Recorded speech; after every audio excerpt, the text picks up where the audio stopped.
High Plains Mental Health has put together a wonderful evening for you, so we'd like to get started and get all the speakers. We have great speakers for you this evening as well. I'm Sandy Jacobs. I'm currently the Vice Mayor of the City of Hays, and Sean Musil would have normally been here as mayor to welcome you all, but was unable to attend, and so I'm happy I could be here. And on behalf of the city, I'm happy to welcome you this evening, but more importantly, I thank you for attending this community conversation this evening. We're proud to have been able to fund the gathering focused on facts and fiction relating to fentanyl presented by High Plains Mental Health. As I look around this room, I'm heartened to see such a diverse group whose commonality revolves around saving lives. I wish we had only to worry about our teens and our young adults, but that's not the case. I'm sure most of you have read about the fentanyl dust in the room on the floor that took the life of a baby in New York City this week. So it's not just the druggies on the streets. These community conversations, which are very dear to my heart and we want to have as many as we can, are sure to aid in increasing awareness, education, prevention, harm reduction, policy advocacy, reducing stigma, and hopefully causing early intervention. Be reminded as you listen to all these speakers this evening, one pill can kill. Kaylee, thank you.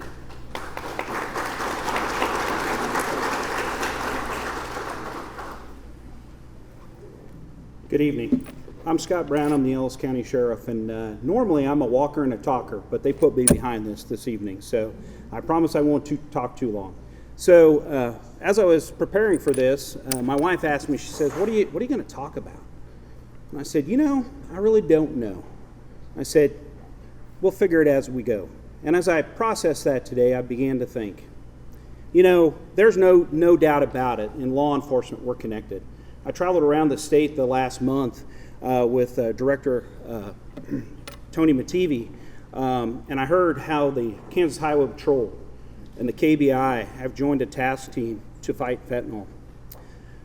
I know in Ellis County that the Chief of Police with Hays, Don Scheibler, myself, we have Fort Hays Chief Terry Pierce, we have Ellis Police Department Avery Smith, and we have the Victoria Police Department, Cole Dinkle, the Chief of Police there.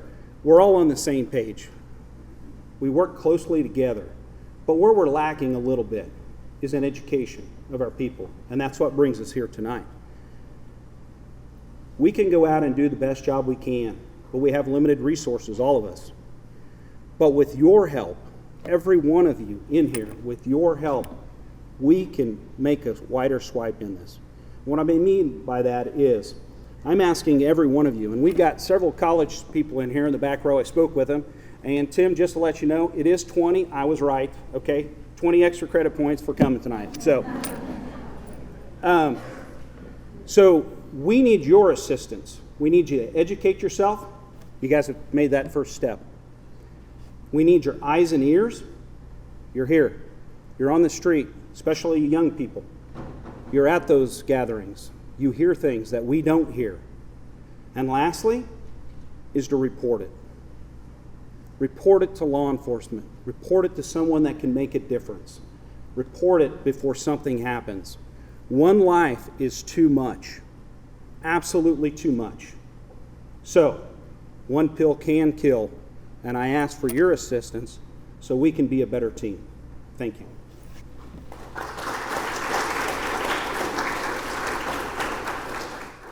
I'm going to take a quick picture of you all. I was talking to my son, and he asked me what I was doing, and I told him about this presentation, and he said, yeah, no one's coming to that. And so this will prove him wrong. Thank you all very much for being here. I got a few housekeeping items. If you need CEUs, please go to our table in the back and you can sign up for those there. Also, I'd like to take an opportunity to thank a few people, the City of Hays and Vice Mayor Jacobs for the funding for this event. Also, the Ellis County Crisis Intervention Team, in particular, Ellis County Sheriff's Department and Scott Brown, Hayes Police Department, Chief Scheibler.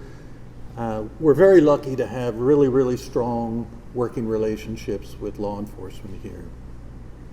Also want to thank some of our community partners who have booths in the back. Oxford House, Fort Hayes Health and Wellness Services, Smoky Hill Foundation, DECA. Valley Hope was going to come, but they're in a tornado watch, so decided to stay home. A special shout out to Kaylee Connor and her staff. They're the ones who put this event together. So the question is, why are we here tonight? And I'd like to take a moment and share a video. This is a big part of what spurred me to want to have an event like this. But what it does is it tracks the overdose deaths over the years. And as you can see, fentanyl quickly outpaces all other drugs in terms of overdoses. If you're like me, you hadn't heard of fentanyl until relatively recently, and if you did, it was probably because of a story about the tragic death of a young person. And so,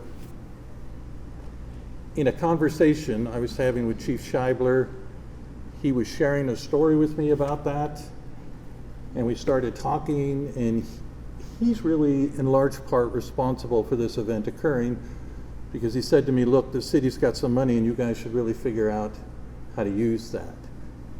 So that spurred a conversation that led to this event. When I saw that video, it terrified me. I'm the father of 2 young adults, one of whom is still in college.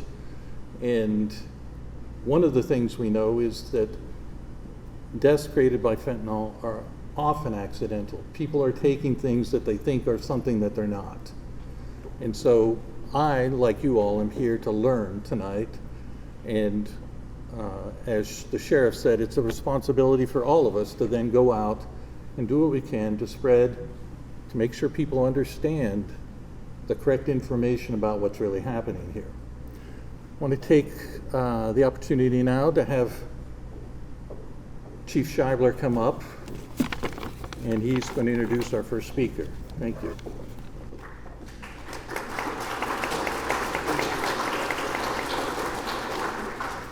Good evening. Super excited for the turnout here. I appreciate everybody being here. Again, working together, we can make a difference and make our community safer. So I really, really appreciate you guys being here. Our next speaker is Director of the Kansas Bureau of Investigation, Tony Mativi. Very excited about having Director Mativi here. When we started making plans for this event, we knew we wanted him to be here.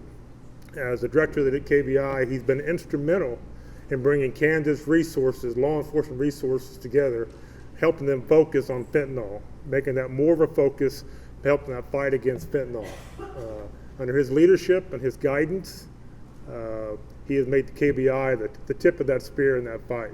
So please join me in welcoming Director of Kansas Bureau of Investigation, Tony Mativi.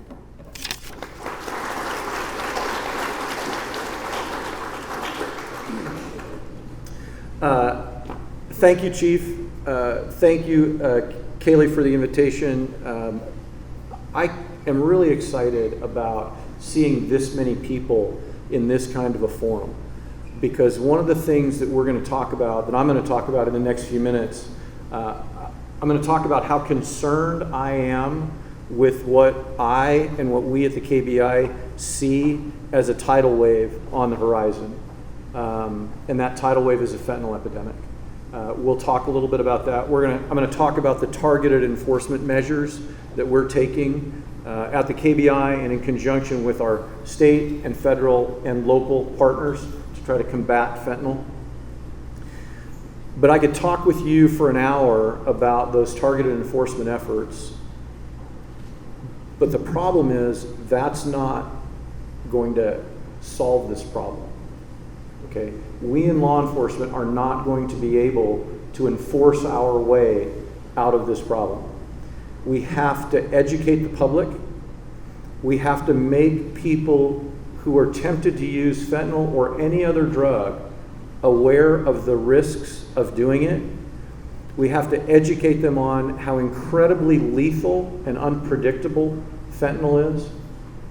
And we have to educate them on the fact that one pill really can kill. I mean, that's why I brought this up here with me to the podium, is because this is such a potent reminder of what we're facing with this drug. And in the next few minutes, I'll talk to you about, well, we'll unpack that a little bit. Let me talk to you first about what we're seeing in Kansas. I'll tell you what really concerns me. I'm old enough now that I lived through the crack cocaine epidemic. It was many years ago, and I lived through it in a very different capacity. I was a young paramedic working for the city of Denver. And I remember we were hearing, crack is coming.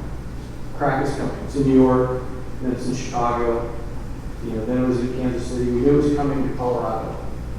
We kept hearing that over and over again for weeks, but then I will never forget being on duty the night that I heard the first crack cocaine overdose call sent out over the radio in Denver. And from that point on, it was like the floodgates opened. And it really was a tidal wave. And so many of our resources in the paramedic division were consumed with responding to crack OD after crack OD after crack OD. Fast forward a decade or more, and I remember the onset of the meth epidemic here in Kansas. By then I was a young prosecutor, prosecuting meth lab cases around the state of Kansas. And I remember that tidal wave of meth lab cases. Now, I don't want to give you the impression that the meth epidemic is over, because it's not. Right? This is Kansas. This is the Midwest. Unfortunately, meth is still king here.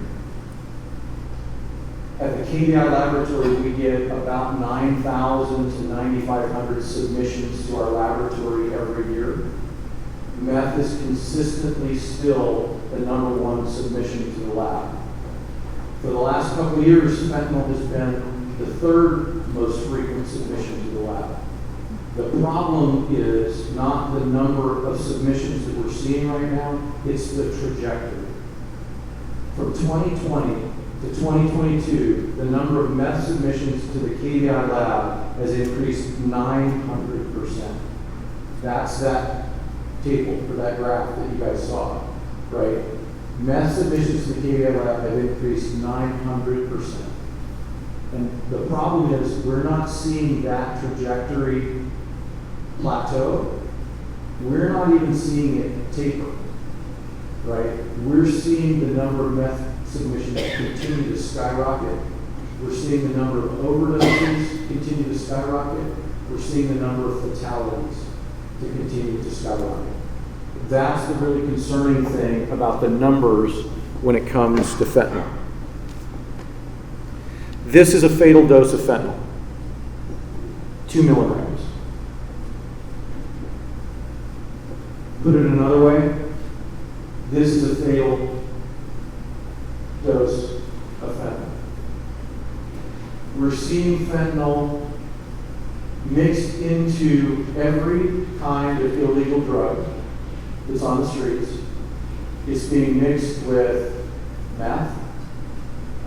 It's even being sprayed on leaf marijuana before it can be rolled into a joint to be smoked. We've had a death in Kansas of a young person smoking a joint that turned out to be laced with fentanyl. We're seeing it, we don't see it really mixed with heroin, we see it masquerading as heroin. You can't get heroin in Kansas anymore because a brick of heroin will cost somewhere in the neighborhood of $10,000 wholesale. What we're seeing is fentanyl masquerading as heroin because folks can make a brick of fentanyl look like a brick of heroin for a few hundred or $1,000. Right? A tenth of what the actual heroin costs, but then it can be sold as heroin. We're seeing it sold in pills, like you see at the bottom of this photo. Tell me that those pills are not manufactured to attract kids. Right? Convince me of that. I don't think you're going to be able to do it.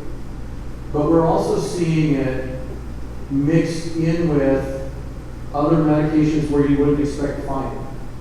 right? Percocet, Adderall, Xanax.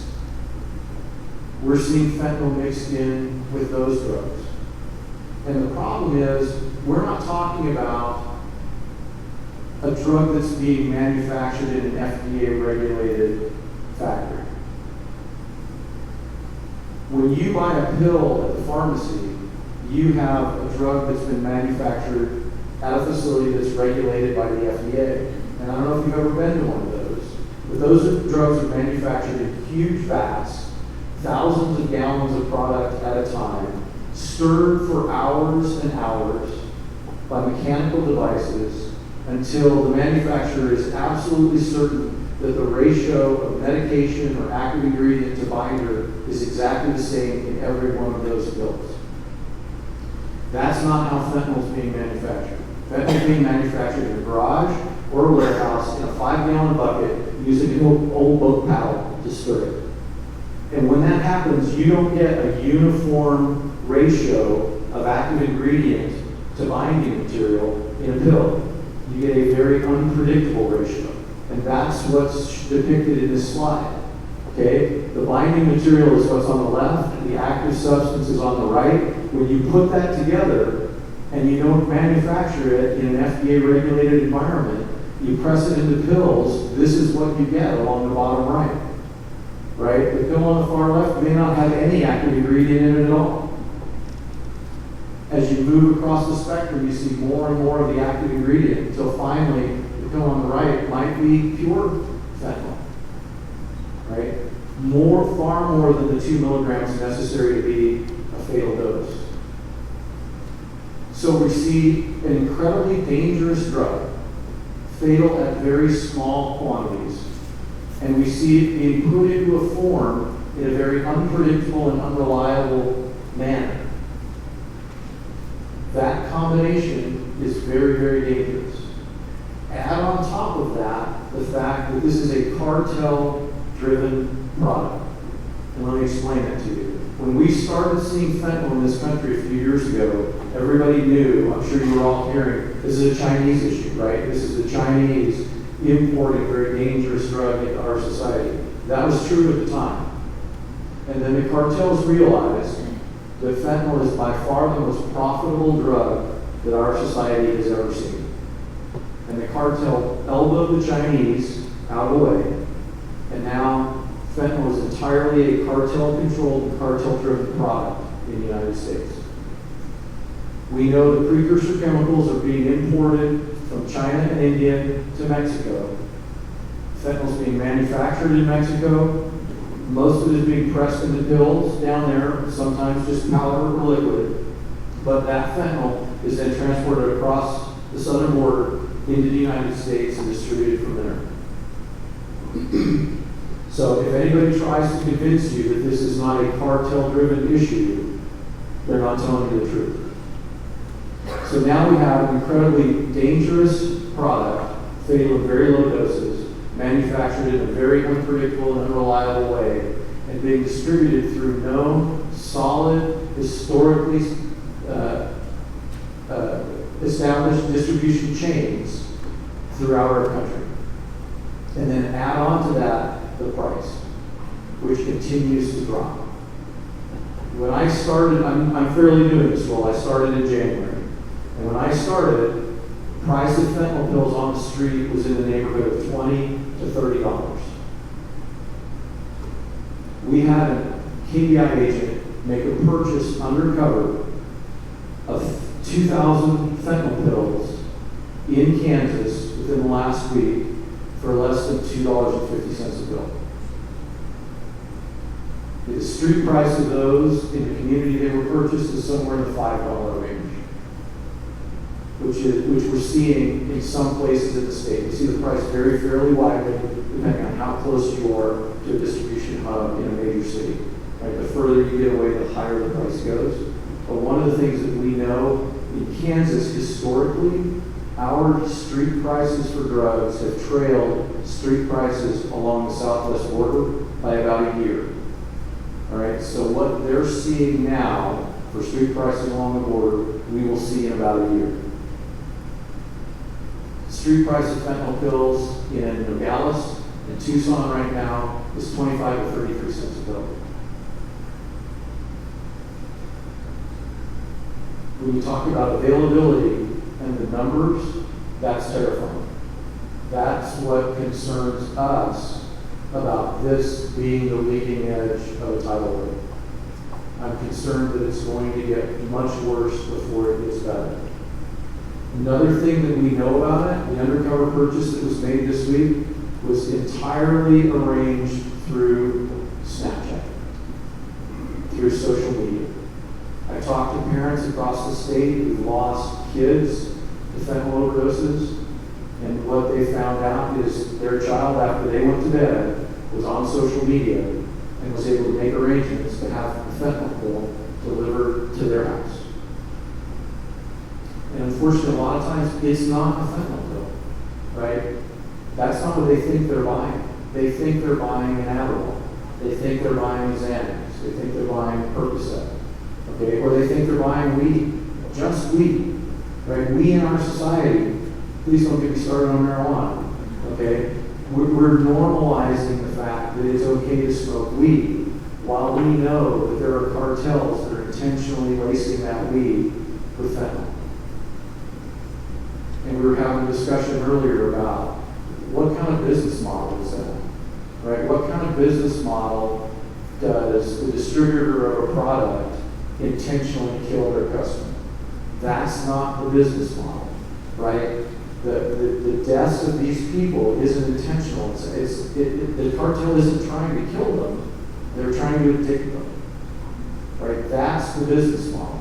The business model is put this drug everywhere that you can and get people addicted to it because it is the most profitable drug that we've ever seen, right? So that's the business model. There's another way to look at this with regard to the unpredictability, and that's what we call the chocolate chip cookie analogy. Look at how many chocolate chips there are in each cookie that you take out of a bag or a box of chocolate chip cookies. And then you break it up, how many are in this fragment, how many are in that fragment. I don't like this representation for two reasons. I don't like it because it equates the use of fentanyl with chocolate chip cookies, which I think minimizes the significance of the issue, right? I think it's helpful if you helpful to understand, but I think it minimizes the issue. The other problem with this is, then you break up a cookie and how many chocolate chips are in that bite. Who breaks up a cookie? That's unnatural. Nobody breaks up a chocolate chip cookie, right? It's not that you eat the fragments, you eat the whole bag of them, right?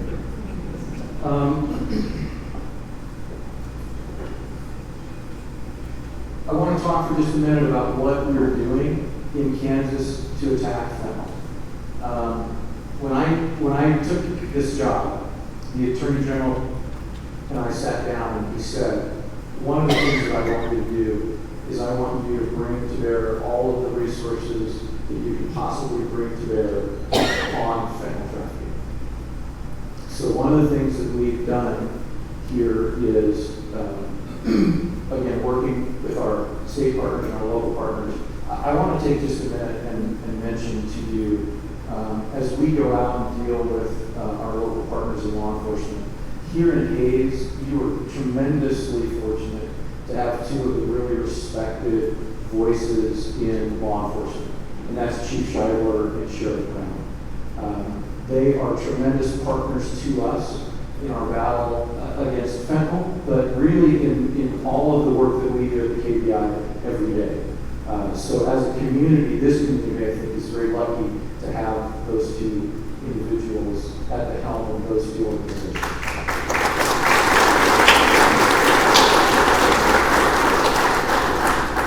I want to be clear that they did not mean this. We also have a new, in addition to a new director of the KBI, we have a new superintendent of highway patrol, Colonel Smith. I've known him for many years. Not only is he a really nice guy, but it's someone that I consider a friend. He's a strong leader. He has an excellent background in law enforcement, and he is a principled man. And I'm excited about the opportunity to work with him, not just on this fentanyl issue, but on issues that we have all across law enforcement in the state of Kansas. But this is an exciting time, I think, in Kansas law enforcement, because the two statewide law enforcement agencies have new leadership. And I'm excited about the things that we're going to accomplish together. One of those things is what we call JFIT, the Joint Fentanyl Impact Team. So the Attorney General gave me the directive to go after fentanyl, and I turned around to one of the folks inside the KBI, and I tasked him with that responsibility. And that is KBI Assistant Director Kelly Ralston. Kelly's here in the room. Would you stand up, Kelly, and wave to everybody? So this is Kelly Ralston. Kelly is the person really who's responsible for JFIT, for putting the idea together and getting boots on the ground when it comes to these issues. The purpose of JFIT is to attack every modality by which fentanyl can be trafficked into or through the state of Kansas. So in Kansas, our highway patrol, and actually a number of the local departments, historically have done a fantastic job with what we call interdiction. And that is making highway stops, finding loads of drugs that are being transported, and taking those drugs off the streets. And as a federal prosecutor, I prosecuted a lot of cases that came from those traffic stops, and we ended up going after major drug trafficking organizations as a result. Those cases are very effective, but that's not the only way that fentanyl is being trafficked. It wasn't the only way that meth was being trafficked. It's not the only way that fentanyl is being trafficked. Okay? We know that in addition to hauling loads in vehicles on the highway, they're using motor carriers. And motor carrier interdiction, motor carrier stops are very difficult because of the volume of cargo that you're dealing with, right? We know that it's being transported on buses. We know that because of a recent rail merger, we now have a single rail line that goes from Mexico to Canada, and it goes right through Kansas, okay? You can't convince me that there's not fentanyl being trafficked on the rail, and we're going after that modality of transport. We know that it's being shipped in packages. We're going after that modality of transport. I'm a pilot. If I were moving drugs, I'd fly in a general aviation aircraft because there's no security on the front end, there's no security on the back end, and you're not going to get pulled over by a trooper or a deputy while you're driving the road, right? So we have a group within the JFIT that's focusing on aviation interdiction and going after fentanyl that's being trafficked by aircraft. When I started this job, we did not have in Kansas a single law enforcement canine that was capable of detecting pure fentanyl. Okay? The dogs could detect other drugs, and so we could find fentanyl when it was mixed with cocaine or meth or even marijuana, but there weren't any dogs in the state that were capable of detecting pure fentanyl. So I went to Kelly and I said, Kelly, go get us a fentanyl dog. Go get us the resources to find and train a dog capable of detecting pure fentanyl. And Kelly didn't just go get one, we went and got 4. And so at the KBI, we now have 4 law enforcement canines capable of detecting pure fentanyl along with other drugs, and they're deployed as a resource around the state. And they're available to any department that needs assistance from a law enforcement canine capable of detecting fentanyl. And since then, a number of other departments have trained their canines also on detecting fentanyl. So that's a huge development in law enforcement when it comes to our ability to combat fentanyl. But the main thing, again, all of these targeted enforcement efforts combined aren't going to be enough to solve this problem. We're not going to be able to enforce our way out of this problem. We have to educate. We have to raise public awareness.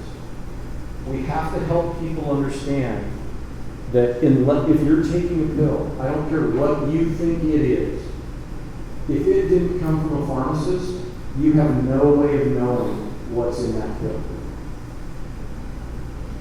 And that's one thing if it's a seasoned user who's out there with an oxy habit or a Percocet habit.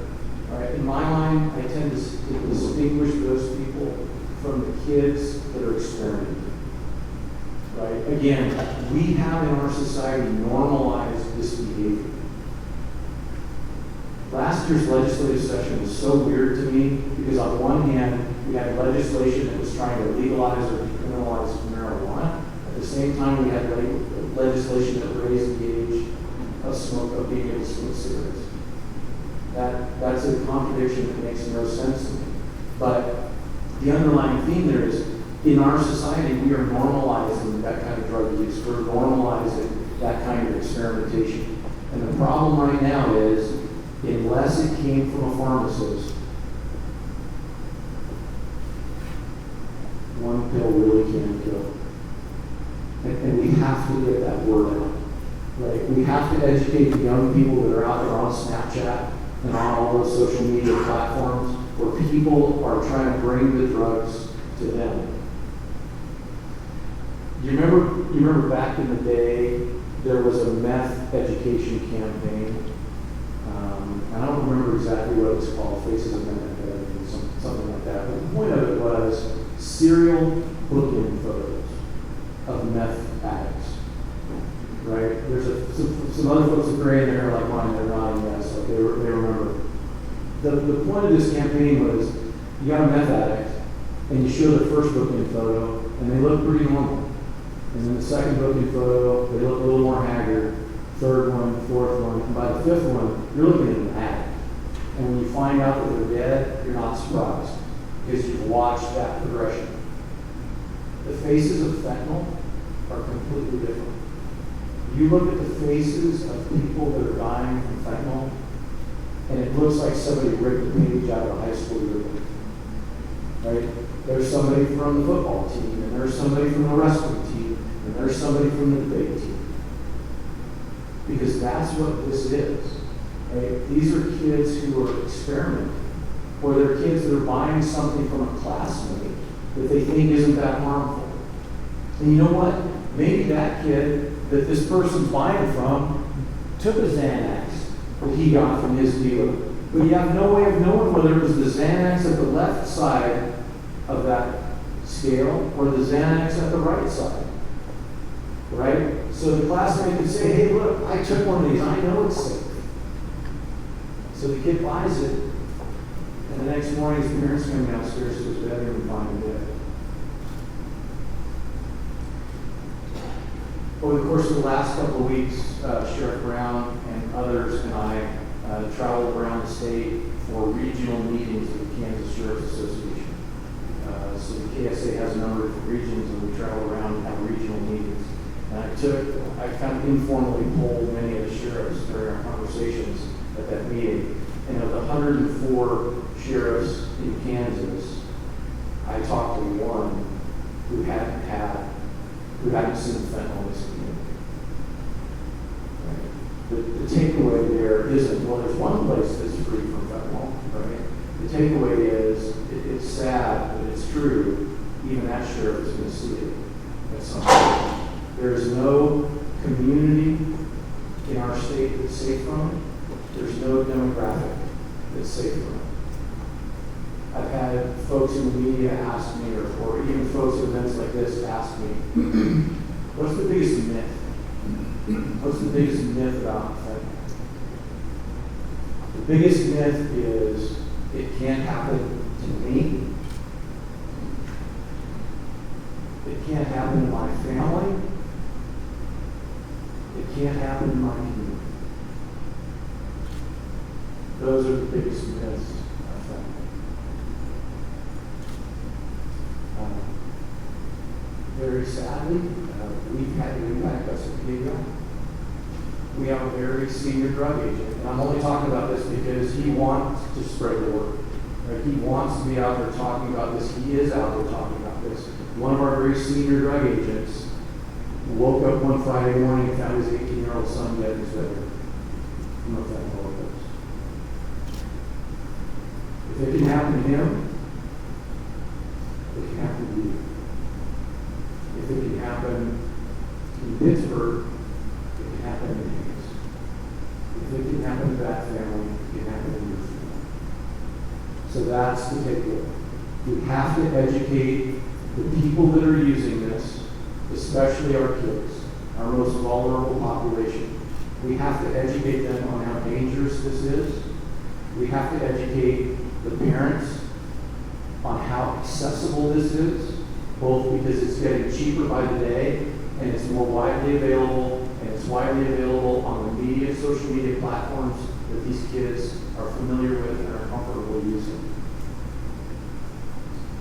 We have to talk about it as a community. We have to educate the folks in our schools. We have to educate the people in our healthcare community. We have to educate, we have to change the minds in law enforcement too, right? We have to stop treating an overdose death like it's an accident. Because if that person overdosed on fentanyl, that wasn't an accident. At some point, somebody intentionally introduced that poison into the distribution chain. Okay? But the flip side of that is the amount of resources that it takes compared to investigate an accident are minimal compared to the resources that it takes to investigate a homicide. And that's one of those balancing acts that we have to do in law enforcement right now. Not just change the mindset, but be able to figure out how to dedicate resources to this. On that happy note, let me close with a little bit of optimism and a little bit of hope. Events like this are absolutely critical to what we need to do to solve this problem. I've been asked to participate in roundtables around the state. Every time I'm asked to give an interview to the media about fentanyl, I do it.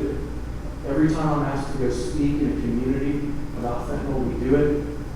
We at the KBI are trying to increase our social media presence. We're trying to push out a message about fentanyl on our Facebook page once a day. I think Melissa's, our communications director, is doing a really good job with that. If you don't follow the FBI Facebook page, please go home or get on your phone and follow it. Please help us push that message out.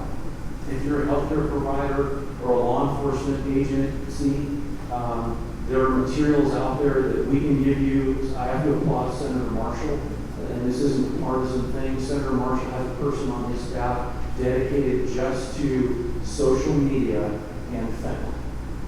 And the senator is producing social media materials that he pushes out to anyone who wants them without a logo, nothing attributing those messages to him or his office. You can slap your logo on top, whether it's High Plains Mental Health or the KBI. You can slap your message on top and push it out on your social media platforms that you use. But the fact that we have this many people here, it is really inspiring to me. Because it shows that communities are willing to band together to help solve this problem. So thank you again to everybody who helped to make this event possible this evening. Thank you to all of you for coming out. This is exactly the kind of thing that we need to do to make an impact in our communities when it comes to that. So thank you for having me.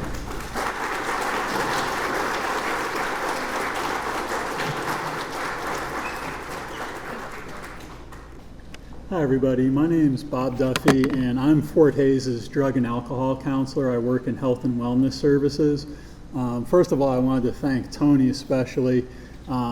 A little bit about myself, and the reason I want to thank everybody who's sitting in the front row wearing a uniform is I grew up in a household with a mom who was a nurse and a dad who was an FBI agent. So I have a little different experience than most people with law enforcement. And I absolutely respect the jobs that they do, keeping us protected and safe. When I first agreed to do this presentation, I really wasn't sure because I was asked to talk about trauma and fentanyl. And I, put my brain together and I did some searching, and the first couple of things that I saw were about the positive use of fentanyl, which is it's a great anesthesia. It's better than some others in certain situations when it's used properly.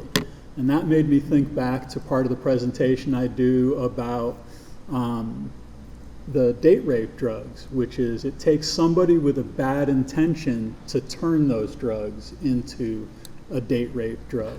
They all had at one point a positive use. Even Rohypnol was prescribed as a sleep aid originally. And what Tony was saying about this drug, which frankly scares me, is there's no more process from somebody experimenting with it, using it quote unquote recreationally, which I never really believed in that word either, to the spectrum of substance use disorder that we now have with addiction at the far end. It's the first time you use it, it can possibly kill you. The pictures with the amount that it takes to kill a human being on the lead of a pencil next to a penny, that's just flat out scary. And when it's not being mixed properly under any kind of supervision, you're not getting that uniformity of that. A little bit about myself. I've been in my current position at Fort Hays for 26 years now. I am all over campus in different roles. I co-chair the Food and Hunger Initiatives. I'm on staff senate currently. I just have a lot of different roles on campus, and I'm also a recovering alcoholic. So when I'm talking with people, I have a little bit of an idea where they've been. Not every drug addict, not every alcoholic is the same, but having some common experiences with that. And so what I was asked to do was put together a bit of a presentation about what are the risk factors for fentanyl. And there wasn't much that Tony mentioned that didn't bring that up. When you're talking about things like a high-risk behavior, right? You're talking about anybody who has a history of addiction, anybody who's been through treatment even, because the relapse potential is there.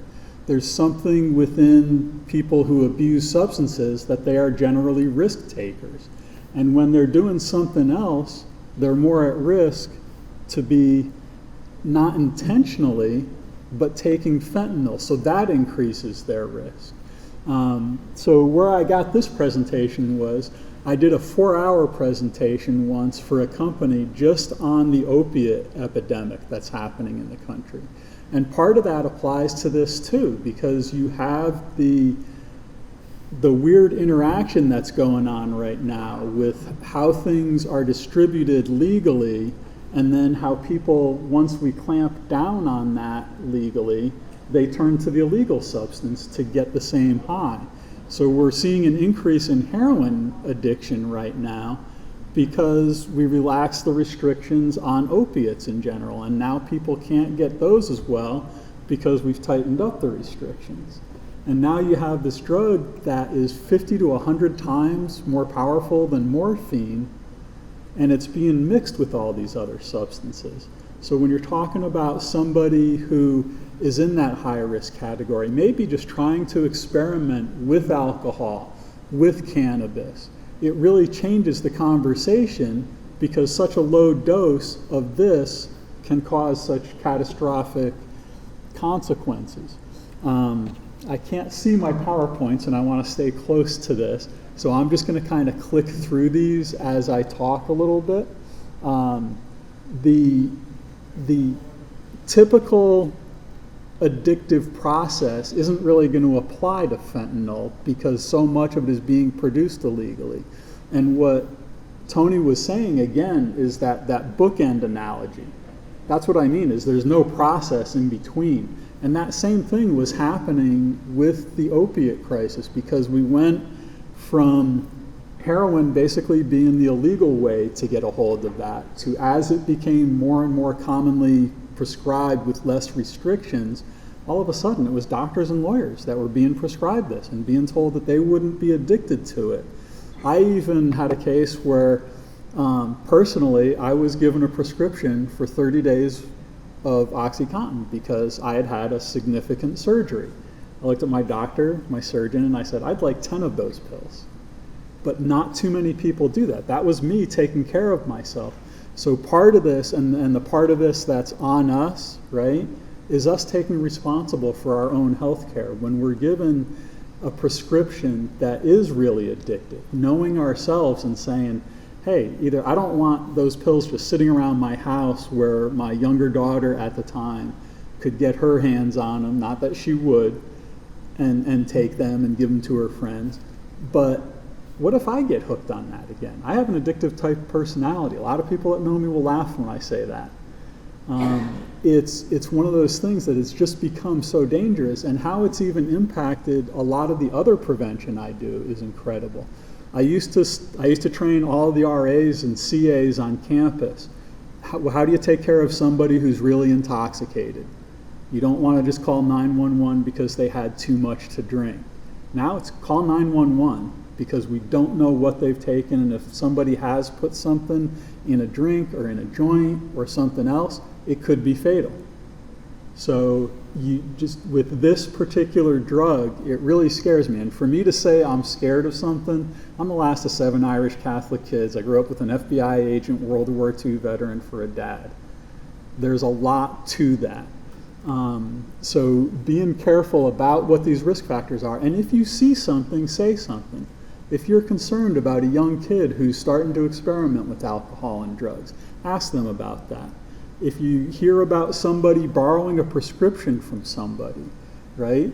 I've actually even been guilty of that in the past. I had my lower back go out. I had a friend who I know who was prescribed a painkiller that I wasn't prescribed, and I took that because I needed to. Right now, don't do that anymore because you don't know for certain did that person get it from a pharmacist. Was it something that was made to look like that prescription? That's the part that really scares me, to be honest. Is part of it is they're doing it because they can drive the price down. They're not mixing it as well, so it's totally inconsistent. And when the price goes down, that's where like the poverty comes in. That's where the not having the money to even go see a doctor, but you're going to self-medicate. And that's another part of our culture, right? You look at how many people are self-medicating with substances that are legal. And now we're putting this one that's really fatal into their possession, the way that it's being trafficked, the way that it's being directed towards them. And the lowering the price, that's making it more available to people with less resources. So that's going to increase that. As a counselor and a drug and alcohol counselor especially, sometimes we use gallows humor, and I say, you know, there are those of us who have had a client who won't be here, and there's those of us that are going to. If you're in this field long enough, you're going to fit into that category. Being a drug and alcohol counselor right now, I haven't met anybody that I've lost to fentanyl, but I guarantee you it's coming around the corner because of where the numbers are. And that's for everybody, not just the drug and alcohol counselor. Because of the way that this storm is happening, when we're talking about a 900% increase, that's going to hit little old Hayes, Kansas eventually, you know. So that's my presentation for now. I will be back at a table, so if anybody has any questions, you're more than able to come up and talk to me. I'll be here until the end of the event. Dr. Waring is next, and I will let him come on.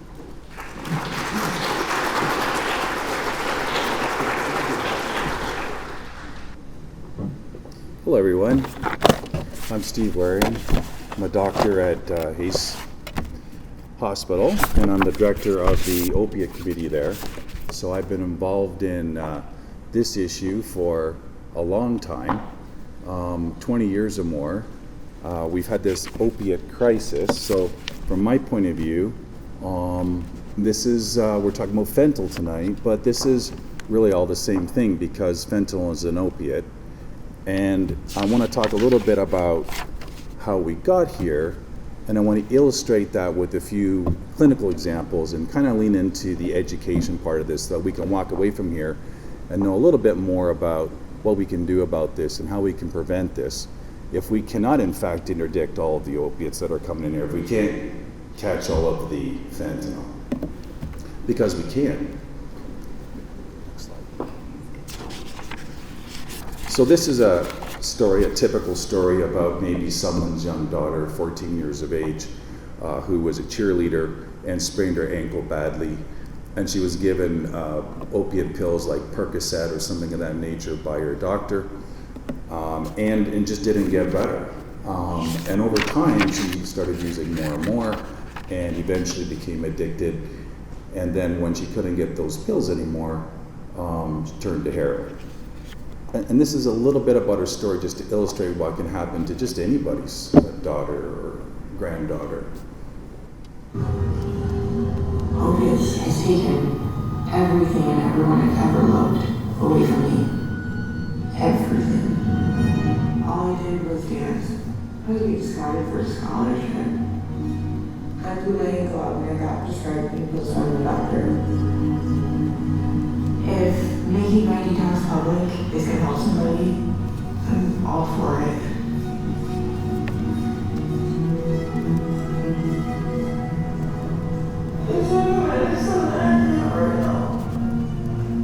I'm whole sweating really bad.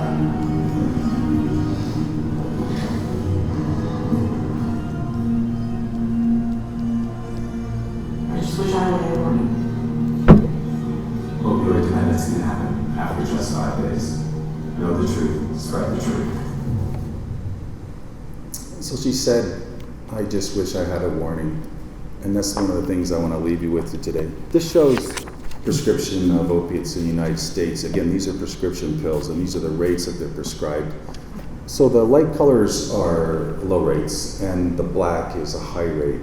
And I've just zoomed in on Kansas and Ellis County to show you that there are black areas, high prescription areas around us. And what I want to leave you with is that fentanyl's an opiate. Percocet pills, pain pills are opiates, heroin's an opiate. They're all opiates. They are highly addictive. There are many non-opioid treatments for pain. As physicians, we've been dealing with treating pain, and that's how we got into this opiate crisis. It turns out there are better ways to treat pain, safer ways to treat pain. Prior to the 1990s, we would prescribe opiates really exclusively for cancer, bone cancer, serious illnesses, terminal illnesses, end of life, almost exclusively in the hospital, almost never at home, almost never after, the kind of outpatient procedures that we now do so many of. Today, most of the prescribing is for procedures, hysterectomy, wisdom teeth extraction, knee replacement, appendectomy. People go home with 30 pills, 60 pills, enough to take for a month perhaps. The amount of prescription of opiate has increased 4 times, over 400% in just 15 years, and I think it's more than that now. But the amount of pain that people report is unchanged. It's not better.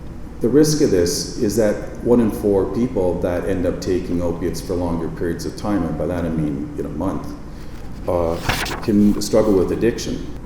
Of those that are addicted to opioids, most of them started with a prescription, 75%, and this process starts in just 5 days.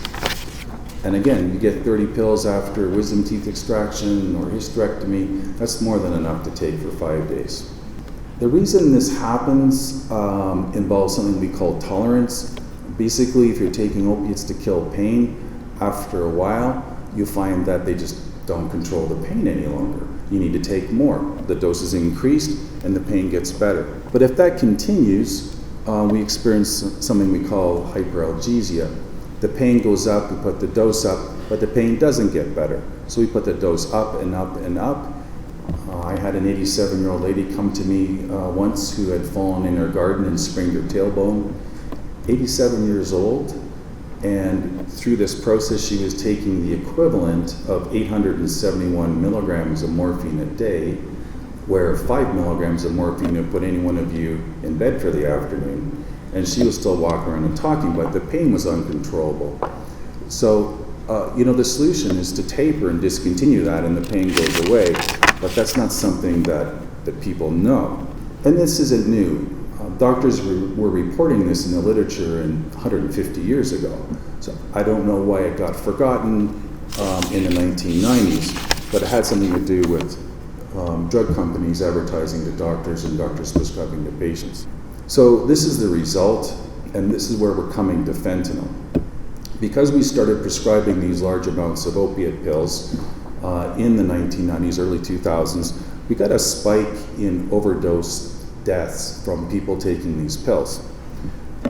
After those people found they couldn't get the pills, the doctors cut them off, they went to the street. Sometimes these pills were $20 a piece on the street. And where they started taking 3 or 4 a day, they're taking 15 or 20 a day, and that was too expensive or unavailable, and they would turn to heroin because it was much cheaper. So around 2010, we started getting a spike in heroin overdoses. And the next thing to come along was fentanyl. And with the advent of fentanyl, it's much cheaper and easier for the cartels to import them into the country, and they're getting into all of this drug supply and hence the overdoses from that. So what I want to stress is there just isn't any difference between the prescription pills that we're all exposed to when we have procedures and things and fentanyl and heroin.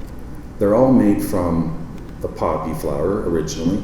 So humans have been using opium for centuries for euphoria and pain control. And more recently, we're manufacturing morphine and hydrocodone, oxycodone, dilaudid as hydromorphone, and heroin all come from the poppy flower. But now we can make fentanyl and tramadol synthetically from chemicals in a laboratory, but they're really all the same. So fentanyl is used originally in the hospital setting intravenously, approved by the FDA for severe cancer pain or severe surgical pain. There's a patch form. Again, it's 100 times more powerful than morphine, 50 times more powerful than heroin, and like all of these, highly addictive. So the effects of this is like all opiates, pain relief, but also euphoria. In overdose, there's nausea and vomiting, constriction of the pupils, and respiratory depression. And if that's bad enough, if the dose is high enough, they just stop breathing and death follows. So fentanyl in abuse, you've heard already, it can be smoked. So you can smoke it, you can take it as a pill. It's in patches. It's now being made into Flintstone vitamins and fake Percocet and fake Adderall, and it's in cocaine, it's in heroin. So you really don't know. You might think you're taking cocaine and you're taking fentanyl, and there's a potential for overdose. So this is what overdose looks like, and I want you to know this because any of us might literally come upon this in the community. In overdose, there's a stupor or a coma, people aren't responding, the pupils are constricted, the skin goes blue when people stop breathing, they get cyanotic, they might be blue around the lips or blue in the fingers, their whole body might be blue. They can be making choking or gurgling sounds or just not breathing. And of course, this can lead to death. And 136 times a day, we're having an overdose death in the United States. So this is how we stop this. This is how we reverse it. Naloxone is given as a nasal spray. Someone can be not breathing and turning blue, and this can stop it. You can bring them back in 2 minutes. It's easy to give. You spray it in the nostril, and if they don't respond in a couple of minutes, you can spray another one. You can give this to anybody. You can give this to a child, an adult, a baby. It doesn't hurt someone. If you come across somebody that's not responding, it doesn't matter if they're actually having a seizure, if they're actually just really drunk or something else, it won't hurt them to give them this. You can give it to anybody, and if they are suffering an opiate dose, you may save their life in a very short time. Don't forget to call 911 and give this. This is what it looks like. You just put your thumb on the bottom and give it a firm spray up the nostril, and that's all there is to it. I got this from DCCA very easily. This is how it's given. Next slide. And I'm going to show you a short video. This is something I want you to think about. Again, for education, this is something I want you to take away. How this may be so important in our community, how this could help with this situation in terms of rescue.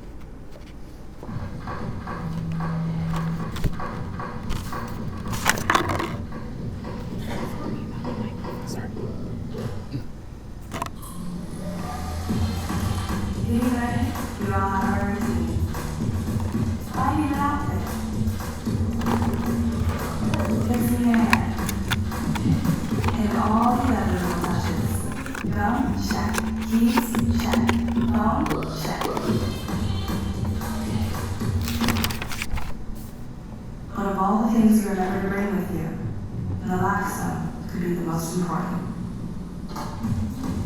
If you are versed in opioid overdose, you can get it without a prescription in most states, and it's really easy to use. If you or someone you know is at risk for opioid overdose, naloxone could save your life. Keep having it, and at home. For more information about naloxone, visit cdc.gov/stop-overdose. So this is the form that you can find online. You could literally do this while you're sitting listening to me. You go on your phone and just Google naloxone and get this form. You put in your name and your address and answer a couple of questions, and they'll mail this to you for free. You can get, that's how I got mine. It was very easy to do. It took literally 2 minutes, and it came in the mail a week later. Also, it's important to note that you can get this from a pharmacy. It's legal in Kansas now and many other places for pharmacists to dispense this without a doctor's prescription. They do charge money for it. I think it's around $30. And this other way is free, but you can get it from pharmacies. So, you know, what can we do about fentanyl? I mean, we can't interdict all of it, presumably, and it's here. We've had deaths in Hayes. Get a Narcan. And just as I've shown you, respect opiate pills, that they're very addictive. If you are having a procedure, you know, we know that most times you're not going to need these kind of pain pills for more than a day or two, never more than a week. You don't need 60, you don't need 30. You may not need them at all. Street drugs are never safe. I think that's something I want everyone to take away. You just never know now with fentanyl.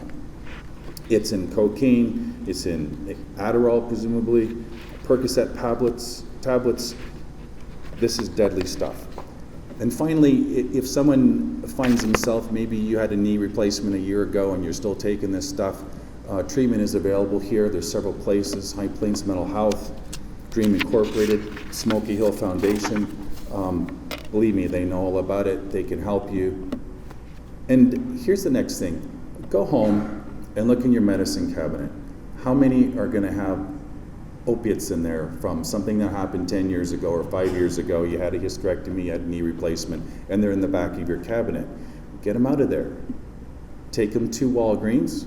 You walk back where the pharmacist is, and there's a white metal can, and you put it in there, and they dispose of it safely. They have the same thing at the sheriff's office.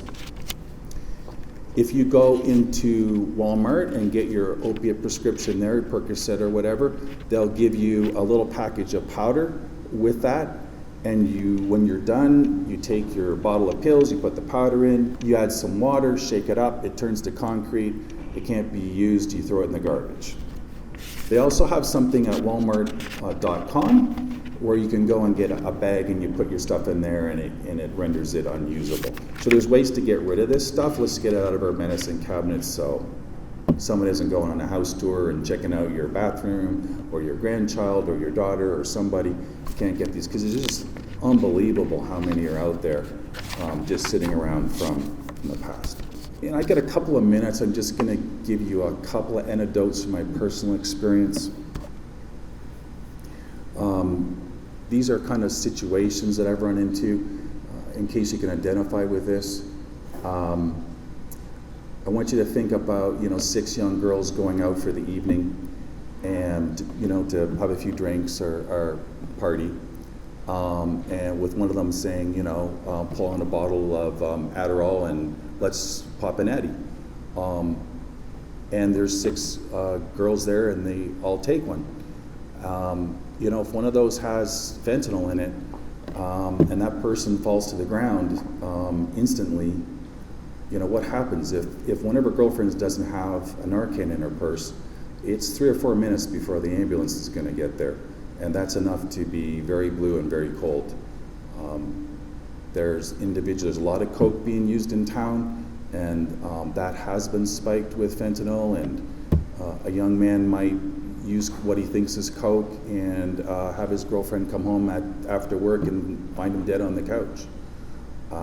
We don't want to see one of our young daughters or granddaughters getting some kind of a pill from a friend just to feel included. and take something and just it's a pure accident and end up deceased, and as someone said, be found by their parent in the morning. So these things are actually happening now, but I think there are some real things that we can do. Number one, just really respect these pills. Don't just take them indefinitely. They're very addictive. Look for other ways. I control pain. I haven't prescribed an opiate in 5 years. So I'm controlling. I have all the same patients with all the same pain, and I'm controlling with not opiate treatments. And I think the results are better. It's a little more involved, but we get better pain results, or equal at least, and a lot safer. And I'll be around for questions at the end.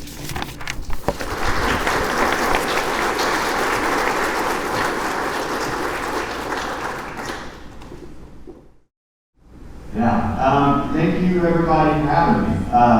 My name is Dr. Lee Smith. I'm one of the psychiatrists at High Plains Mental Health Center here in Hayes. And I work a lot with children and adolescents, and then I also work with a lot of adults who happen to have substance use disorders as well. And so today I'm going to be talking about MAT is our acronym. It's medication-assisted treatment for opiate use disorder. But thank you again for having me here. Next slide, please.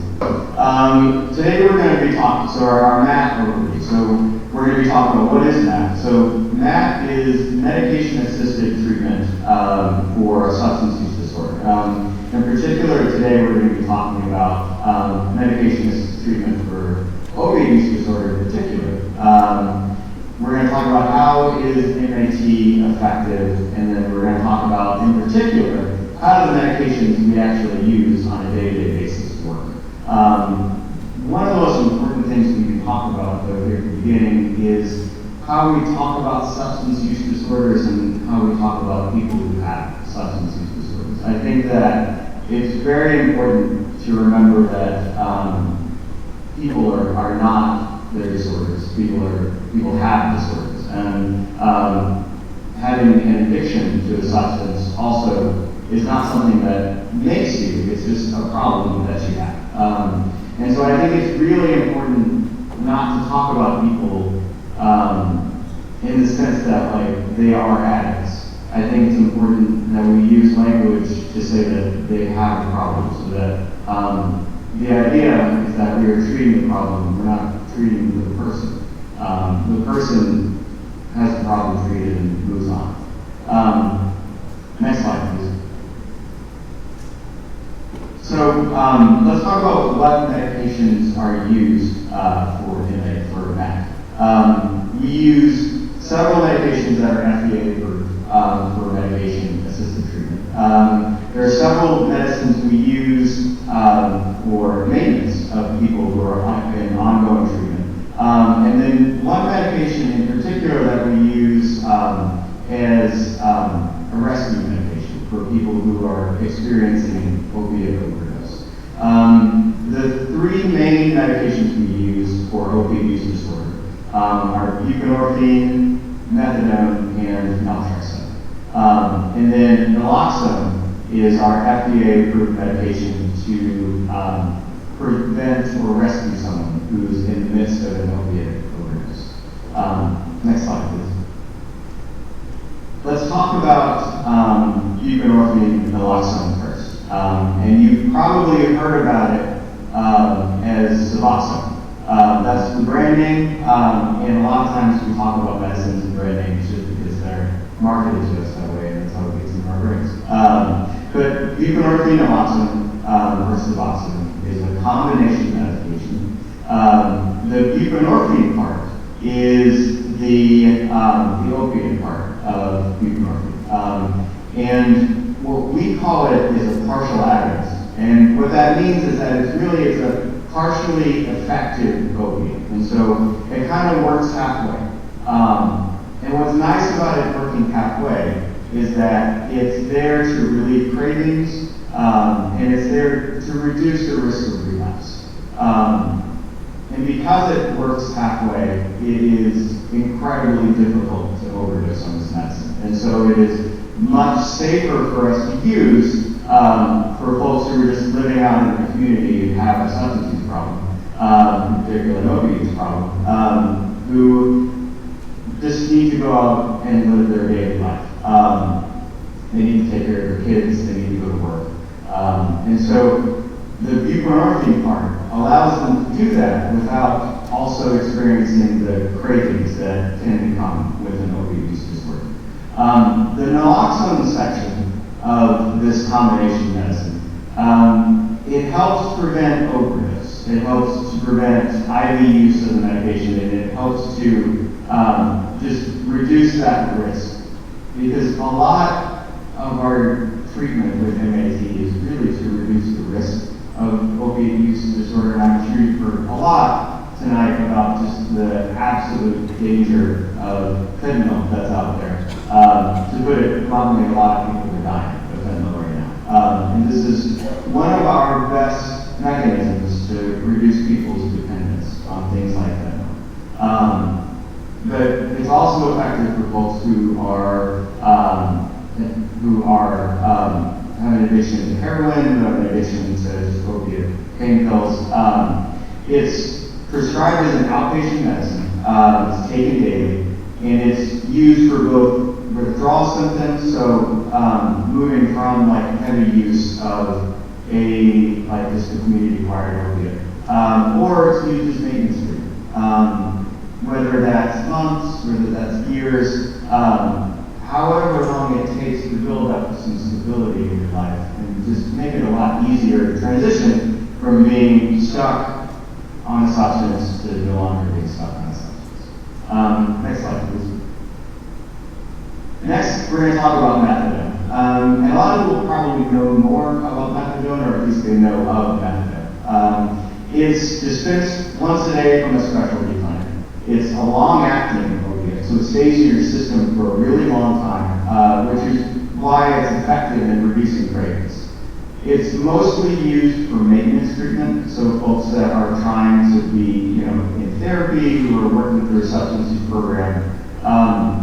What's nice about methadone is that the way that it's dispensed can provide a lot of structure for folks, especially folks who are just moving on from opioid use disorder. I think that one of the benefits of things like Suboxone versus methadone is that Suboxone, you just go to your doctor, whether it's every 2 weeks or once a month, you get a script for it, you take it home, and you take it at home. With methadone, it needs to be a specialty clinic because it's, unlike Suboxone, it's not a partially acting opiate, and it is possible to overdose on methadone much easier than Suboxone. But it is still very effective in treating opioid use disorder and helping to maintain a person's sobriety. Next slide, please. Now, the last medicine that we're going to talk about is pretty important and probably has come up at some point already tonight, is naloxone. Now, naloxone, it comes in a nasal spray, which is more common now, or an injectable version, which is kind of like an EpiPen. It treats opioid overdose, and the more prevalent things like fentanyl are in people's lives, probably the more important it is to learn how to use something like this. It's pretty unlikely that you don't know somebody, whether it's in your family or your friend group, that doesn't have a problem with opiates.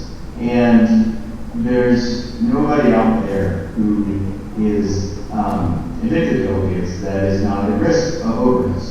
And naloxone is incredibly effective at bringing someone back who's in the midst of an opiate overdose. Now, I will say one of the most important things to keep in mind is with something like fentanyl, which is just a remarkably strong opiate, and which is why it's incredibly dangerous. You might need more than one dose of naloxone. You might need to give a dose, and then if the symptoms of overdose come back, you might have to give this person a second dose. But it's important to keep in mind that the vast majority of naloxone devices are single-use And so you may just need to have more than one around. And so I think that it's probably really important with just kind of the way the world is right now, with how prevalent fentanyl is in the community, to at some point just kind of learn how to use one of these. It's probably going to be just as important at some point as learning things like CPR. You're not going to know when you're going to need to use it, but you're going to be grateful that you learn how to use it if you're able to. So I really can't stress enough how important it is to have some naloxone around if you have an opiate problem or if someone around you has an opiate problem. I think that's probably enough on naloxone. Next slide.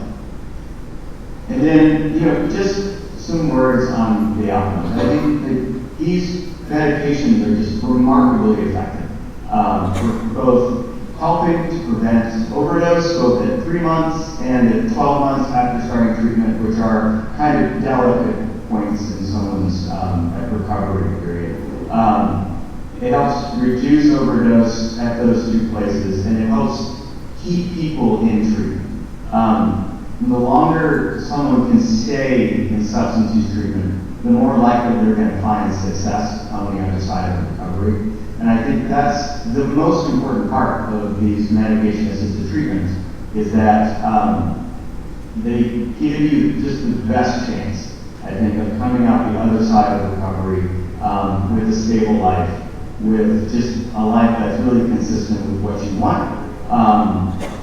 And I can't stress enough just how helpful they are in a lot of people's lives. Next slide, please. And so I think it's pretty fitting that I'm giving you all this talk over Zoom, because really what I do is medication-assisted treatment over telehealth. And I think what's helpful about this is that we can offer services for people who have a lot of trouble getting to clinic in places where there just aren't a lot of doctors to offer treatment. Just in a way that's just a lot more convenient. And through High Plains, we just offer a lot of telehealth services for folks who need it, and we have really an excellent substance use disorder treatment program with MAT as part of it. And so up on the screen, we have our 24/7 crisis hotline. You can get information on this from our website. You can come in and say hi to us. But I would really encourage you, if you're someone who's struggling with this, if you have people you care about that are struggling with this, I would reach out and let them know that they really have options. And they probably have options that are more convenient, I think, than they realize. But this treatment is really, really effective. And I would just encourage anybody who's maybe dealing with some of this stuff to really reach out to us. But I'm really grateful for y'all for having me here to talk about this stuff. I think it's really important just to be kind of open and honest about this problem that's out there and just the future that's out there for everybody. I think that's my last slide, actually. I don't know if we have time for questions. I can't really see folks, but I can probably hear you guys if you have questions. Dr. Smith, we're going to take some questions toward the end, if you're available to continue kind of listening. Absolutely. I will hang out here if there are questions. Very good. Thank you very much. All right.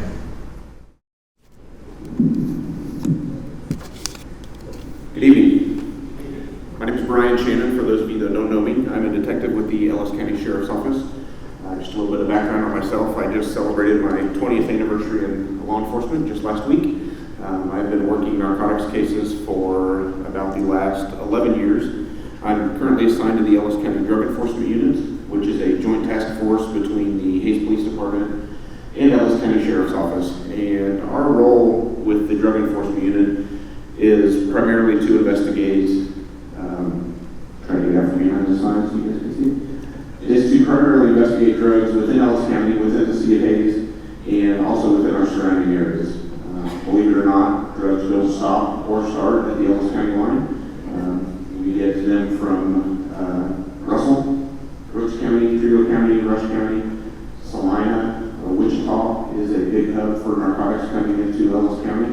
And we are seeing fentanyl locally.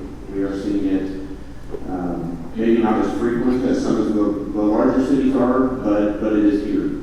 And a lot of the stuff in my slide, the presenters before me have talked about already, so this may be pretty quick. I don't want to double up on some of the stuff they've talked about, but I'll try to touch on some things that we're seeing locally here in Ellis County. Okay, this is a little bit of a lengthy video. This is not local here, but the reason I put this in there is it shows the effects of somebody that has taken fentanyl. This is a traffic stop where the individual took fentanyl shortly after they were pulled over by law enforcement, and you guys will see the effects of what the fentanyl does to that person.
That didn't play fully towards the end. Shortly after that, she goes back up to the vehicle and he is unresponsive.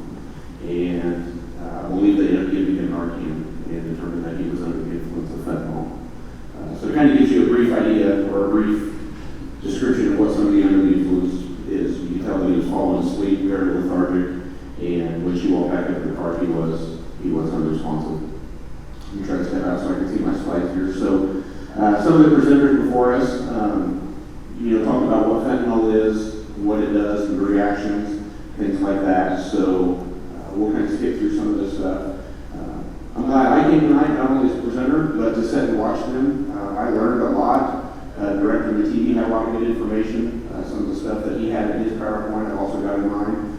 So I hope this is very beneficial to you as well.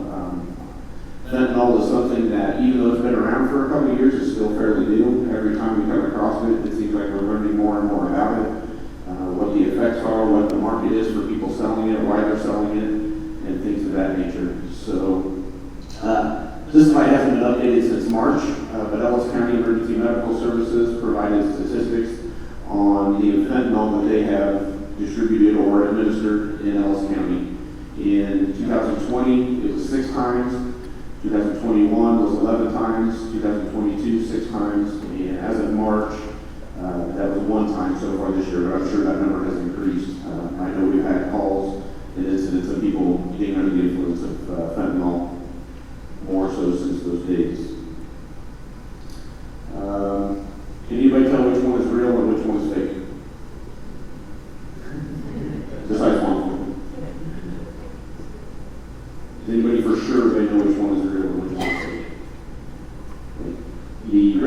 one is a real pill. The one on the right is a fentanyl, which is a fake pill that was manufactured in a lab somewhere. That is an actual pill from one that it was in Ellis County. So you can see the similarities, and it's hard to tell between the real and the fake ones. So one of the concerns we have as law enforcement is if people get a hold of this and they think they are taking an actual prescription pill, they may be given a pill from someone that says, hey, you know, I got this out of my mom's medicine cabinet. She's taking it for her back surgery. You know, take this. And not being educated enough or not being able to tell the difference because they are so similar. So it's one of the problems we run into is that they're trying to make it look as real as possible. There's some more pictures of fentanyl that we see in Ellis County. So about a year ago, we started seeing a lot of pills like this. And I know they've seen these in Wichita. Personally, I have not seen any colored ones like this here. I don't know if other law enforcement in Ellis County has. But they started coloring them in different colors, making them look like Skittles, which, as a parent, is very concerning when you have kids, that they are seeing stuff and they are trying to market it to look like candy. Very concerning for children in our community. They will take Skittles, open up the packages, put fentanyl in them and try to reseal them. They're trying to do this to conceal it from other people, to conceal it from law enforcement. I took this off the Facebook page from the Phoenix Police Department. 9/24/2022, they had a seizure of 950,000 fentanyl pills that came across the border into Arizona.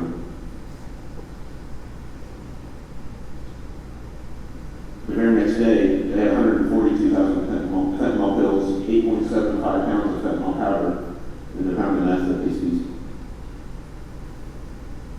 Keep in mind that this is happening every single day in those locations, and it is being distributed out from there. It is going from Phoenix, it's coming into Kansas, coming into Hayes.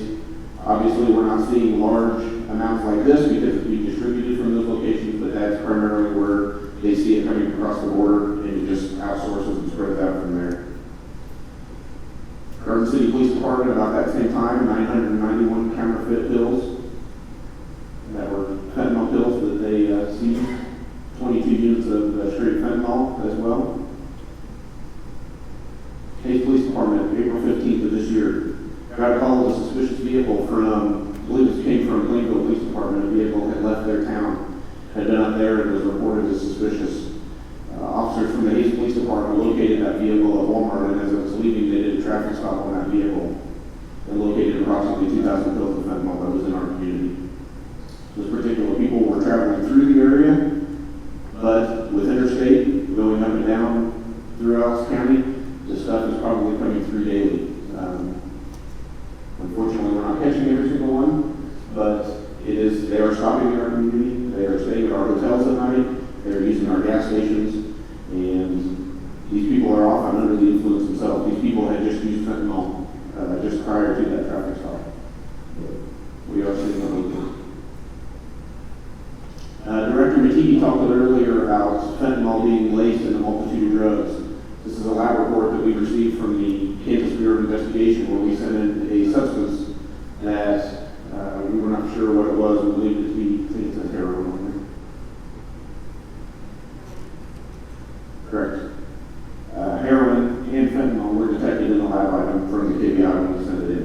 I've had other reports that have come back that we sent in that we thought have been cocaine, and it's come back as containing fentanyl as well. So he was right when he talked about other drugs being laced with fentanyl. We're seeing it in heroin, we're seeing it in cocaine, we're seeing it in marijuana when we are getting reports back that it is laced with fentanyl.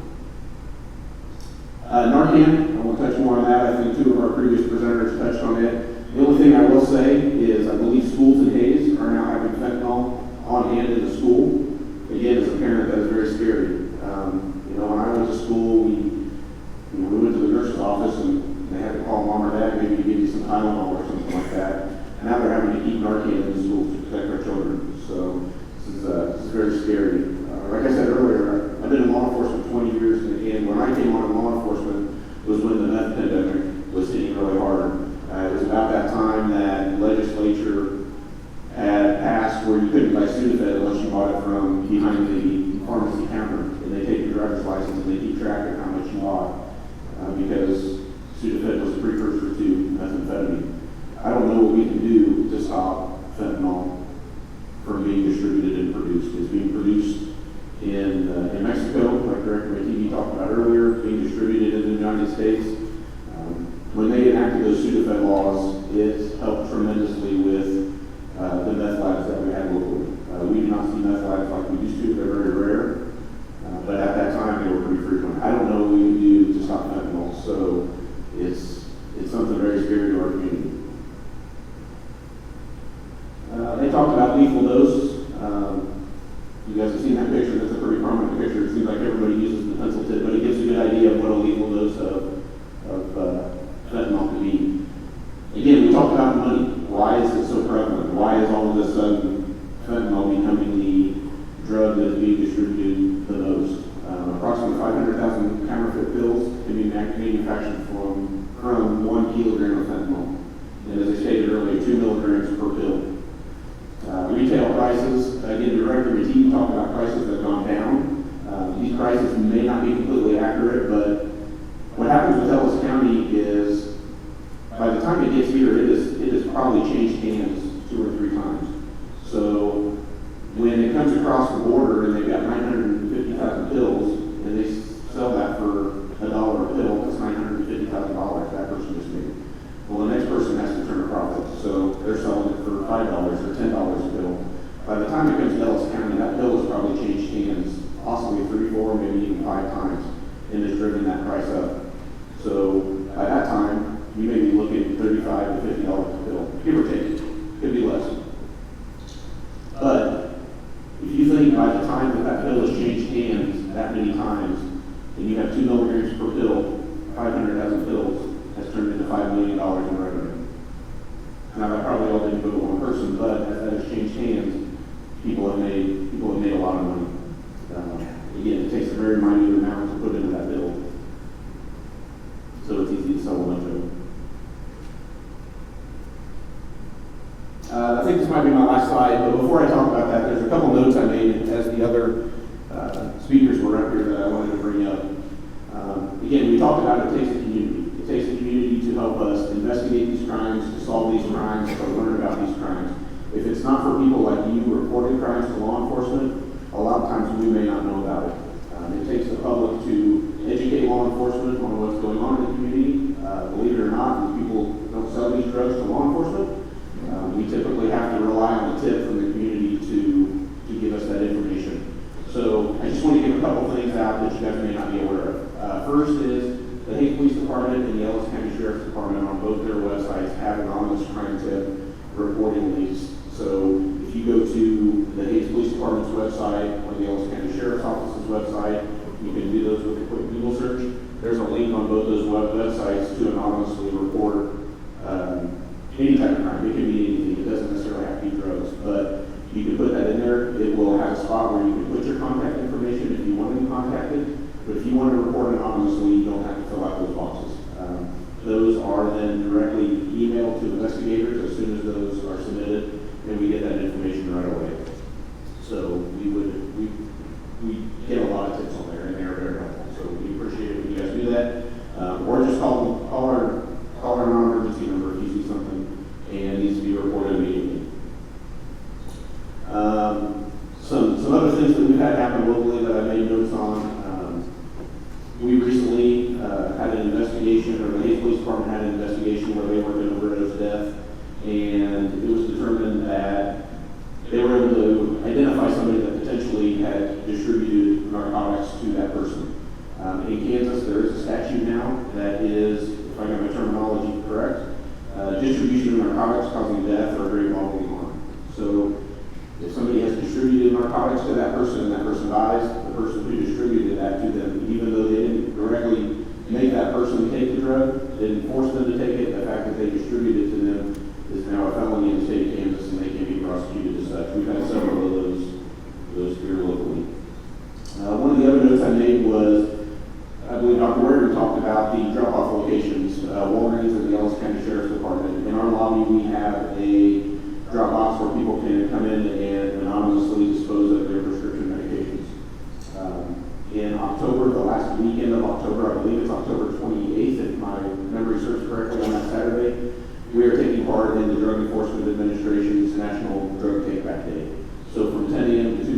that day, we will be set up in the north parking lot of the law enforcement center.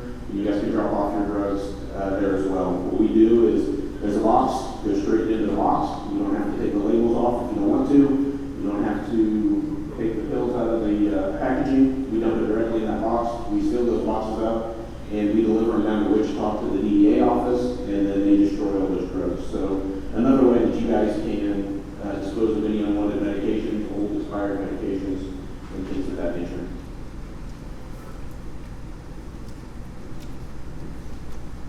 Make sure that's on notes. Okay. This video is one that I've had for a while. Again, this is not a local video, but somebody touched on earlier, I think it was directed with TV, that said these people that are starting to take fentanyl, it's not your hardcore drug addicts. It's people who are, this may be the first drug they've ever taken and they've gotten hooked on it. So this video I've had for a couple of years. This is somebody who got hooked on fentanyl, and it kind of depicts what their lifestyle has become. So this is the new young face of fentanyl addiction, before and after. 22-year-old Katie Mather, forehead and chin clawed open by her own fingernails because the use of fentanyl makes her skin crawl. I spot her on the strip, Surrey's infamous drug hangout, and ask if she'll talk to me. She puts cover on her raw skin. So, really just did my best to get around with you. Katie settles in to tell her story. Perfect. How she ended up living on the street 3 months ago, addicted to fentanyl.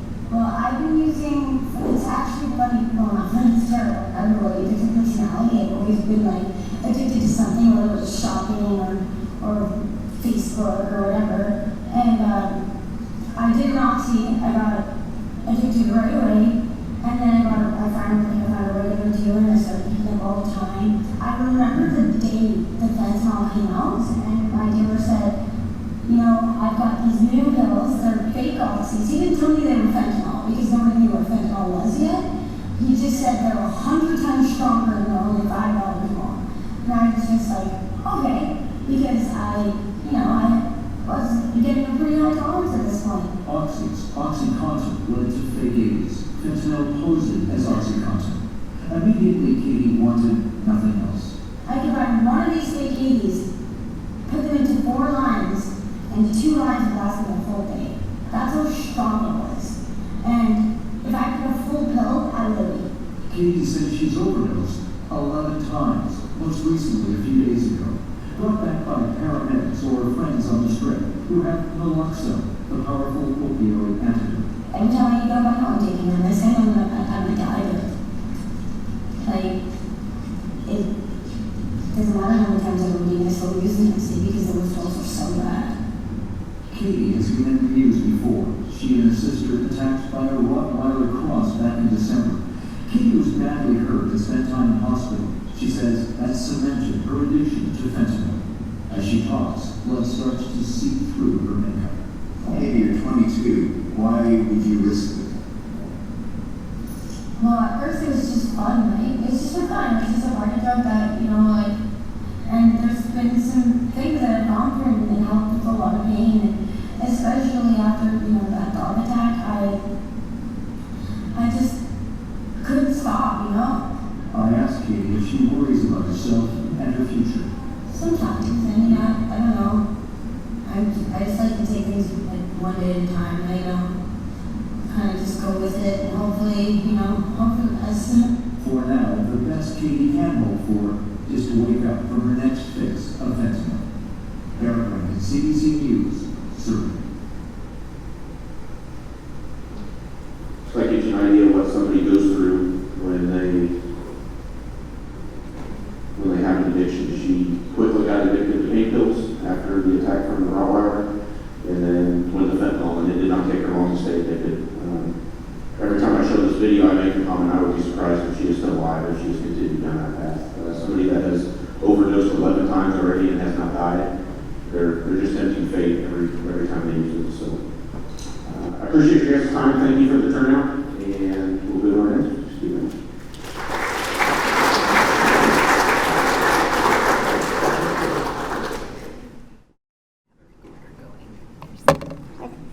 Again, my name is Michelle Caprice. I'm with an organization organization called DECA. We're a nonprofit based out of Lawrence.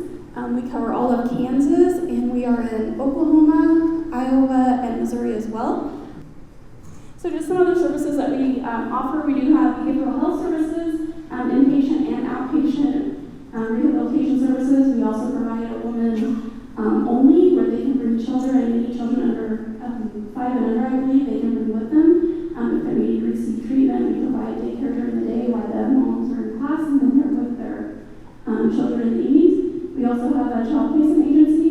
We do the traffic safety work for the state of Kansas, and then we have family preservation. Different prevention services is my team, and we just work to do prevention. We provide technical training and assistance to local communities. I cover Northwest Kansas, so we are working hard to get naloxone training and information out there about that. You can go to the next slide. And some of my slides also are going to be a little duplicate of what you've seen, so I'll skip over those. But we do know now that drug overdose is the leading cause of injury death in the U.S. That's taken effect since 2019. Any guesses as to what it was before then?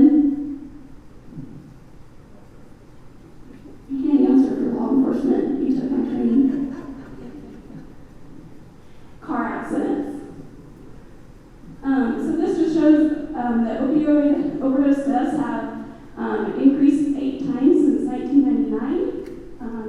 Opioid overdoses involving opioids have killed nearly 69,000 people in 2020. 82% of those were deaths that involved synthetic opioids like fentanyl. I think they kind of covered the most common opioids up here, so I'll skip that. And again, this is the favorite slide of everybody. This is just the amount of fentanyl it takes to be a fatal overdose. 2 grains of table salt is all it takes. We're going to get to a little bit, I'll talk a little more about what naloxone is. Within DECA, you can request a training from us for it's about a 45-minute training. We'll go into detail on how to provide naloxone and administer it, signs and symptoms. I'm not going to cover all that tonight, but we do provide that at no charge. If you're interested, you can find that on our website.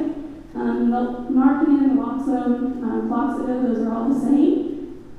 Cloxidil is 8 milligrams, twice as strong as the naloxone, and the Narcan, they're all the same medication. How do you use or administer naloxone? It's pretty easy. We call it the 3 Ps. You're going to peel the back off, place it in the nasal, and press down. It's as simple as an over-the-counter nasal medication that you might use for sinuses.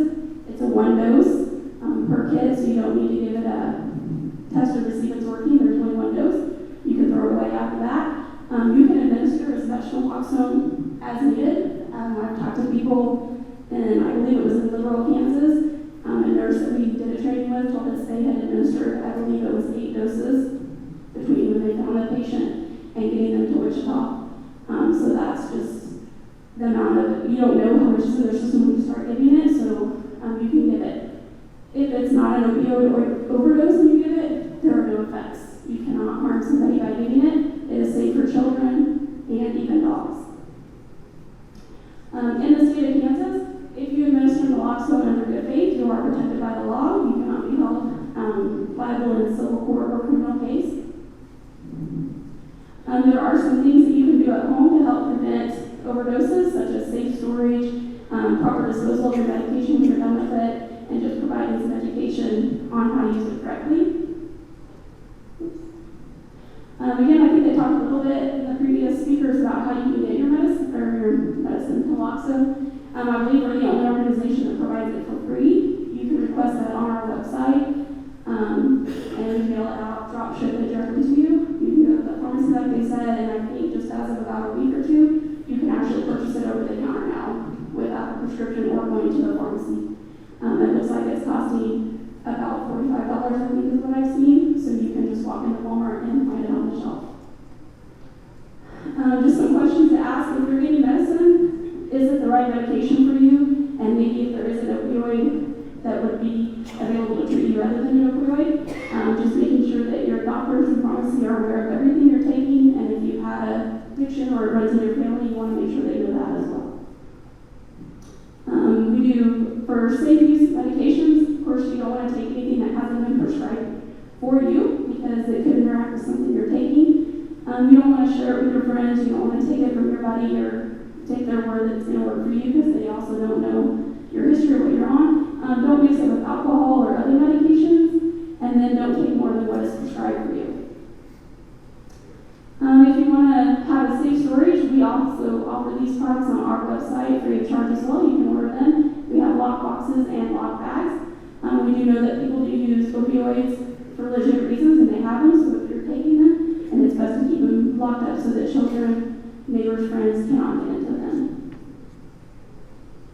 And then again, how to dispose of it. I talked a little bit about the tear bags. I have some on my table back there. You can also order those from our website again at free of charge, or again return it to the sheriff's office or drop boxes. And then we just like to let everybody know that if you go to our website, it's just DCCCA. That doesn't stand for anything, in case anybody was wondering. It used to stand for Douglas County Coalition Committed to Alcoholism, I think, in the 70s. But we branched out so quickly, we just dropped that, but DECA was well known, so we kept that. So just go to DECA.org, and I've highlighted, you can click on the site there, naloxone request. Once you click on that, it brings up this. We do have two options here, just a regular naloxone request and then first responders. There's no difference, it's just we got specific grant money for the first responders, so we're tracking it that way. It'll take you to the form that I think was shared in a previous slide. You'll fill it out and it'll come right to you. We offer several different trainings on naloxone, in person, virtual. We also have a self-paced one online that you can click on at any time and watch it yourself to go into detail on how to administer it. And then just a little bit on storage of naloxone. We don't want to keep it in direct heat or coldness. However, if it's been exposed to either one of those, it is still safe to use. It just may be a little less effective, but you can still use it. So typically keeping it just in your medicine cabinet or on your person is a good idea. Also, if you have an expired naloxone, you can still use it as well. Again, it may not be as potent, it may not work as well as something that's in stock, but you can still use something that has expired. Quite typically, if you order from us, it has about a 2-year shelf life. I think we've seen some with 3, but typically it's about 2 years. And so you can use that, and if it expires, you can just order it again. Then we put this up there always, call 211. That's a national resource number. You give them a location for any need that you have, and they will connect you to local resources in your direct area. If it's for substance misuse, it can be for hunger, housing. It's not just for drug addiction, it can be for anything, but they will look up your area and put you in direct contact with your local resources. And then that's my information. If you want more, you can reach out to us on our website or just shoot me an email. And that's really all I have.